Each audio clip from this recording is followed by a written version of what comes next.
Greetings to all. I, Animesh Upadhyay, along with my co-host Bhakti Avasti, is back with another episode of Off the Desk by the Law Culture. This episode is brought to you in association with Tehzeeb, the Cultural Committee of Dr. Ram Manohar Lohia National Law University. In this episode, we'll discuss about evolution of legal education in India in the remembrance of the great Dr. Sarvapalli Radhakrishnan. To throw the light on issue in hand, we have with us Senior Advocate of Supreme Court of India, Dr. Pinky Anand ma'am. Ma'am, it's an honor to have you with us and be on behalf of the Law Culture team and the Cultural Committee of Dr. Ram Manohar Lohia National Law University, Lucknow. Thank you for sparing time for us from your extremely busy schedule. Thank you so much, Animesh. Thank you. Dr. Bhakti. It's a pleasure to be with you Dr. Pink, particularly on this very yes, momentous discussion. Yes, ma'am. thank you, ma'am. Dr. Pinky Anand, a trustee of the Arts and Cultural Heritage Trust, is a designated senior advocate and is the former additional Solicitor General of India. She is the second woman in India to have been awarded with this high constitutional office. She has a long-standing relationship with the Bar Association of India and is presently serving as the Vice President. She has been honored with several awards for excellence in law and has led India in several international forums, including BRICS Legal Forum in Brazil, China, and South Africa, and Shanghai Cooperation Organization's Prosecutors General meeting in Russia, Tajikistan, Kyrgyzstan. Trustee of the Partition Museum, she has authored books including Trials of Truth by Penguin. A prestigious alumni of Campus Law Center, Delhi University, she excelled in academics and also led the student community as the first woman secretary of Delhi University Students' Union. She has been presented with Plaque of Honor by the Bar Council of India in 2015. She has also been recognized as Living Legend of Law by the Bar Association of India at its 60th year celebration. Welcome, ma'am.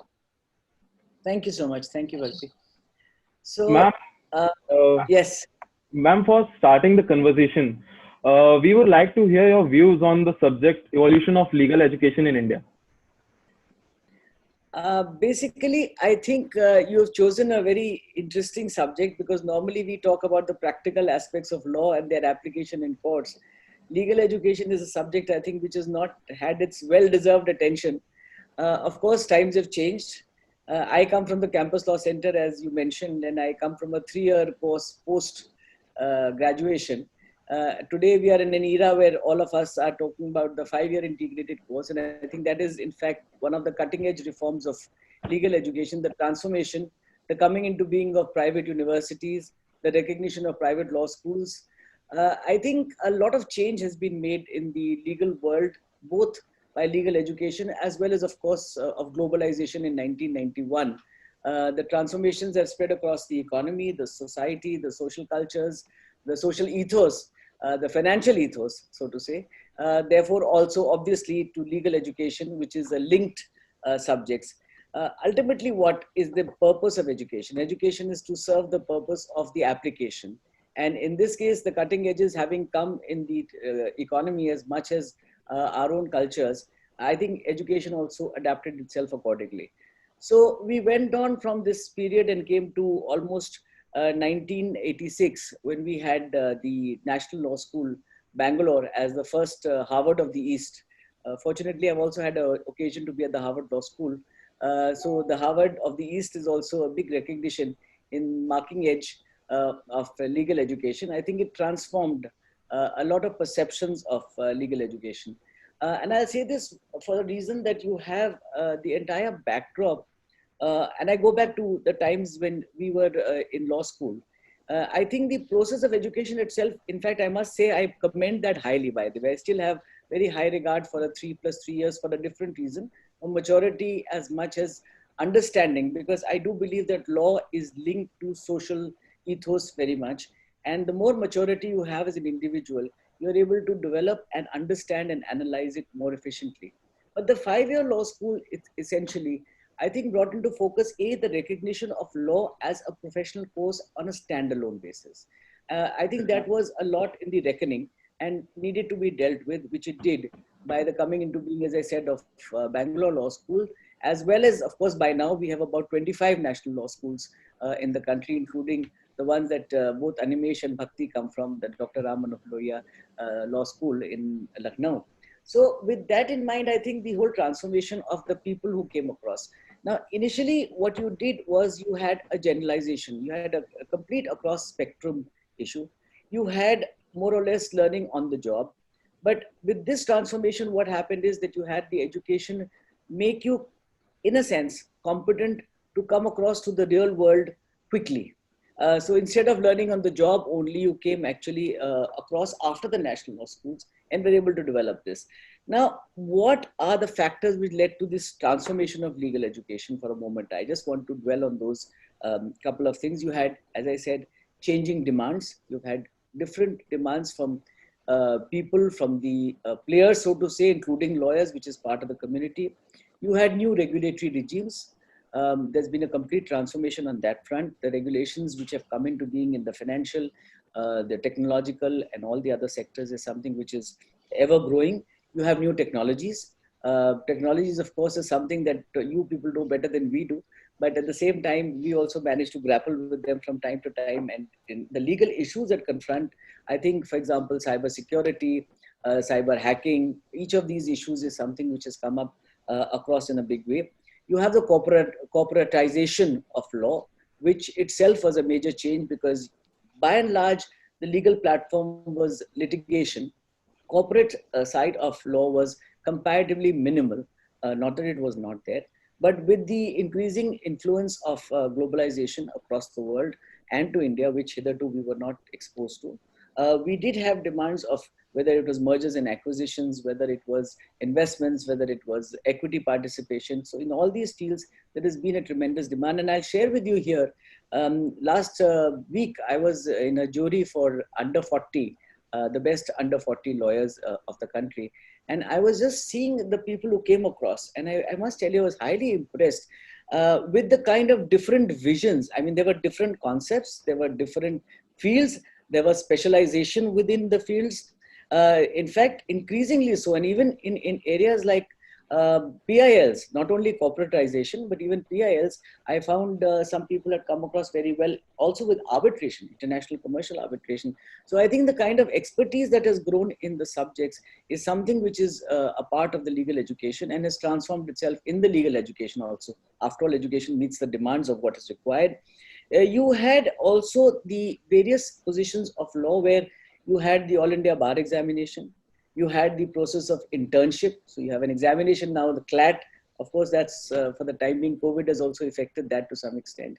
But hitherto, these periods were not there. So the competence of a lawyer, the excellence of a lawyer, the qualities of a lawyer also to be adjudged at the end of the educational period is something which I think lends itself to higher professional competence and to academic excellence and professional excellence in its own way.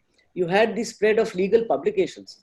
Look at the kind of publications you have today. You have live law, you have bar and bench. Legal reporting has become the mainstay of the best, or even across all national newspapers, even the media. So in fact, it forms literally, I think, if I may say, about 50% of the reporting is based upon law. So the entire concept of the interest of the public within on the legal sphere. Today, people know about law.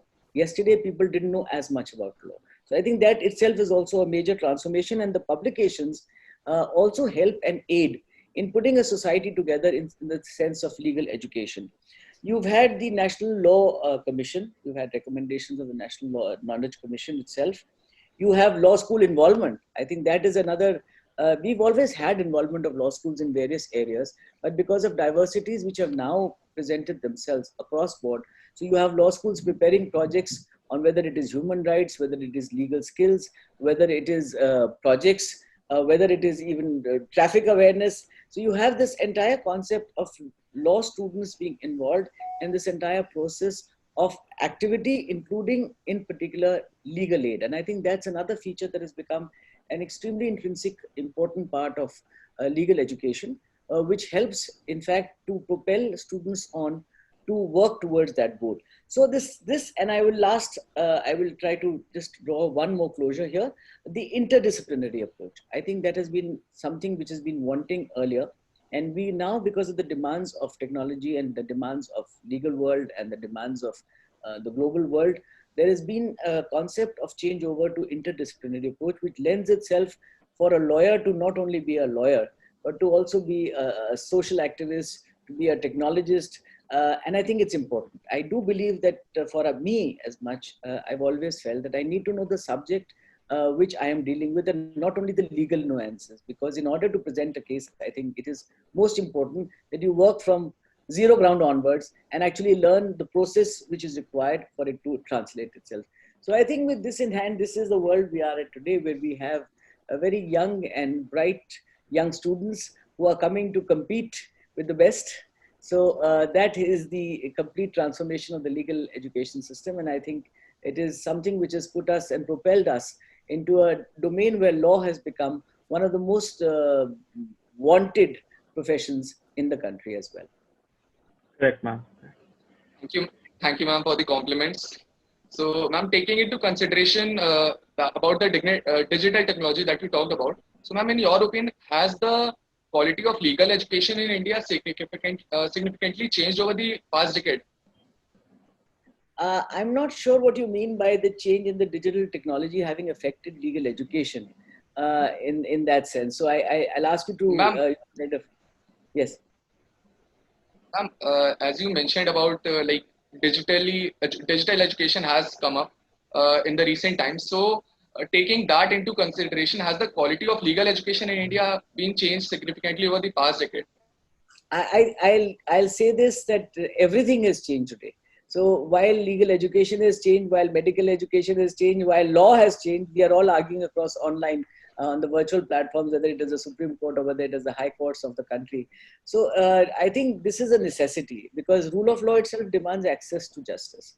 So therefore, I think there is no answer but to say that for the time being, this is the only way in. And we are very fortunate that we have been able to adapt ourselves to cope with the digital technology.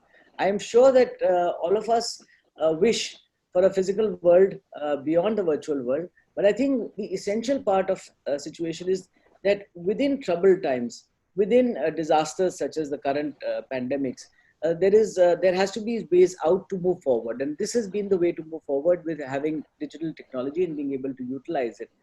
I'll also say this, that I think it has become in its own way a different world. With not only, and I'll not limit myself to education alone, I'm saying generally across board for law as such. So you will find that, yes, I would like the physical world, but if I'm able to adapt myself, which we have been able to, and I find adaptability to be one of the very important criteria in digital technology. The idea of human to human interaction and transforming them across sitting across a desk and a virtual world, and being able to learn and to deal with that, I think is something that all of us have been able to do very well. And for the time being, this will remain the platform till such time as we are able to return to the real world. But even when we return to the real world, we'll probably be better equipped, technologically equipped, and being able to handle. And I'll tell you one more thing on education. I personally feel with education, you need to concentrate a lot in terms of learning. And I need to think you participate in a basic way. So both these factors sometimes are even more alive in the virtual world than in the physical world at times. But I would never say that human interaction is something which can be dispensed with in a complete overhaul of a system. So I would look forward to a world where we can have possibly a hybrid of both the features, the real world and the virtual world, which will give us probably the best sustenance that is possible. Ma'am, as we know that COVID-19 has altered the education structure, and virtual classes have become the mode of imparting knowledge. There is a lot of uncertainty that this pandemic has brought in with regard to the future, with even internships as well as courses going online. Ma'am, what advice would you want to give to aspiring lawyers and law students to just adjust to this new system and deal with the cutthroat competition that now exists? You're right. It's a challenge to be living in this kind of world, and this is a challenge across board for all.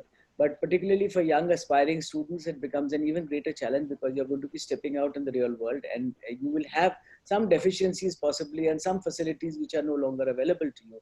But I think the adaptation that all of you have done, for example, by adopting such methods of discussion, of interaction, I think whether it is internships, whether it is interactions, whether it is webinars, whether it is projects, each of them has a purpose unto its own.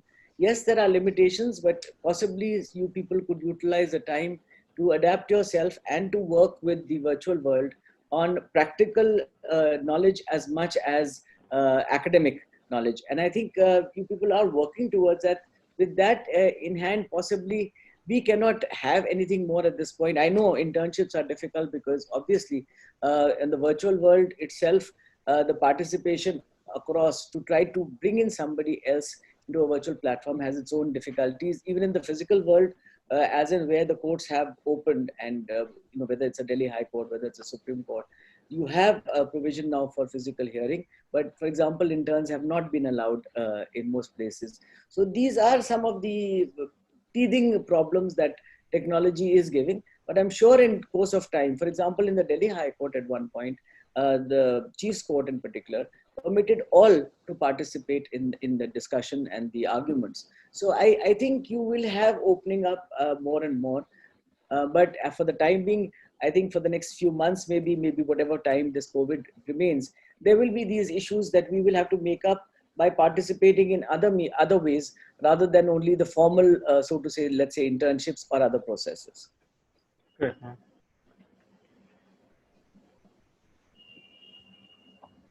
Okay. Ma'am, as you said, focusing more on the practical approach. So, ma'am, how can one inculcate a practical approach besides the already present theoretical one? See, according to me, we as lawyers learned most of our situation when we went across to court, because we didn't have all the advantages that some of you have at this point of time, including higher gearing towards practical work. Most of us kept to the academic world by and large in learning the application of law. I'll share with you, for example, I mean, the whole features of how you would go to a court, how you would present yourself, which side is the plaintiff, which side is the respondent or the appellant and the respondent. I mean, each of these features was something that you learned on the job. But practical, I think the best way to learn any kind of issue on a practical surface is to go through with a particular hearing in entirety. If you go through a case, and I would encourage in that process to say it should be in the first instance, the trial court, rather than the Supreme Court, only for the reason that you learn far more at the first stage and then you carry on with learning as you go along the way. But if you actually go through a whole hearing, right from the first inception to the stages of the trial, I think you learn the maximum in terms of practical training that you could never get from a book. There is so much that goes in either in substantive law and analysis, in terms of procedural laws, that it is on the job which really works. So the best course of action would be to do it in this manner, I think. Great, ma'am. Ma'am, in your opinion, do Indian lawyers now play a more significant role in political leadership and policy making that affect change more than before as per the training they now receive in law schools? I wouldn't link both these subjects totally. I think inherently, not from today, but from yesteryears, lawyers have always had the capacity and have demonstrated the capacity not only in India, but all over the world to be an important part of the political structuring or the policy making process. I think they are actually so intertwined that they run fairly well together. I think what is important ultimately is the education that you receive in being a good citizen, let's say, of either the country or the globe as a whole, which actually lends yourself to this process. But coming to the significance of lawyers, I think lawyers' significance has changed as much as law and the input of law and legal education has changed. So you do find a tremendous amount of participation, because not only, let us say, politicians, not only the legislative body, but even the community as a whole is stepping towards a participation in the policy making or the way forward. So, for example, let me give you 2-3 instances. You have the emergence of PILs, public interest litigations, where young students participate. And I think people like you, and you must have done some matters yourself also, or at least somewhere or the other been involved with such processes. And during this period, COVID-19, you also see a number of cases coming up which are dealing with the issues of grave significance, whether it is a medical world or whether it's students, whether it's a return of students from abroad. So inherently, you have lawyers becoming a very integral part of society, because law itself has become a very important part of society. You found that in 2014,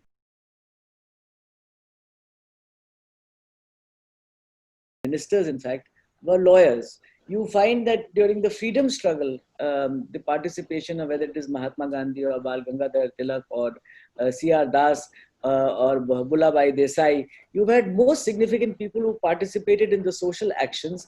And I think lawyers find it even more possibly interesting or exciting to be participating in actions which are social movements. So you've had through the range of the last, let's say, 2 centuries, and we can go even backwards. You will find the participation of lawyers having always been at the forefront and as part and parcel of policy making, of law making, and at all levels, whether as lawyers or as non-lawyers, in the sense of whether as even, let's say, ministers. And we've had some of the most articulate, literate people in the parliament at all times. We've of course recently lost Arun Jaitley ji and Sushma Swaraj ji, who've headed the party and the Rajya Sabha at various times. The third factor which is important today, please understand, in the last 2 decades possibly, the number of laws that have come into being. I think that is another process that has been extremely interesting, and you watch that across surface, whether it is on gender rights, whether it's on the financial fronts, I say, because with the emerging economies growing further and further and the increase in the financial sectors, you find, for example, money laundering, you find other modes of financial wrongdoings, which have become very much part of the circumference of discussions, the white collar crimes. I mean, I think today, particularly crimes and white collar crimes and money laundering, etc., have become a very important focus for people to be looking at. So you find the emergence of all these sectors, you find the emergence of a number of laws, of commitments, of policies. So I think essentially all of us have been part and parcel of this process, as I said, whether through law or as part of social workers or as part of the political being. Because essentially, I come back to my statement, which I'm sure you all endorse, you find intertwining of politics and law in a very major way. Very true, ma'am. Ivor Jennings also termed our constitution as lawyer's paradise. So, all right, on that note, I'll call it a wrap on this edition of Off the Desk. Thank you, ma'am, for joining us on the program and putting things into perspective for us. See you again next time. Thanks a lot. Thank you so much. Yes. Thank you, Ramesh. All the best. Good luck to all of you. Yes, ma'am. Thank you, ma'am. Thank you so much.